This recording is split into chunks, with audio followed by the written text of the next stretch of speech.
আসসালামু আলাইকুম গাইস, কি অবস্থা সবার? কেমন আছেন সবাই? তো আপনাদের দোয়ায় আমিও আলহামদুলিল্লাহ অনেক ভালো আছি। তো কিছুদিন ধরে চিন্তা করতেছি বাইকে আসলে আমার আফটার মার্কেটিং কিছুই লাগানো হয় নাই, তারপরও ভালোই লাগে।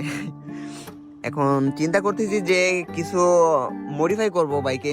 তো কি কি মডিফাই করা যায় যদি আপনারা একটু বলতেন ভালো হইতো। আমার বাইকের যে হেডলাইটটা আছে না, এই হেডলাইটটা যদি কালো করে ফেলাই হয়তো গাড়িটা আরেকটু ভালো লাগবে। তারপর সামনে যে ডিস্কটা আছে এটা চেঞ্জ করলে, আর এখানে দিয়ে হোস পাইপ আছে না, যে কতগুলো আছে দেখছেন হয়তো আপনারা, এখান দিয়ে দুইটা পাইপ যায়, পাইপটা লাগাইলে ভালোই লাগবে আমার যা মনে হইতেছে। আর যে এটাও চেঞ্জ করা যায়, এখানে তেল থাকে না ওইটা।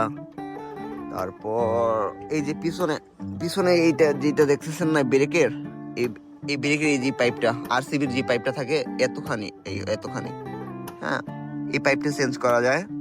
আর যে রিং আছে, রিংটা কিরকম লাগে, কালোই কি ভালো লাগে নাকি সাদা ভালো লাগবে একটু জানাবেন না আপনারা, হ্যাঁ। পিছন থেকে তো মার্কার খুলে ফেলাইছি। তো কি কি মডিফাই করা যায় আপনাদের জানা থাকলে আপনারা একটু জানাবেন। হুম, আমি বুঝতে পারতেছি না কি কি করা যায়।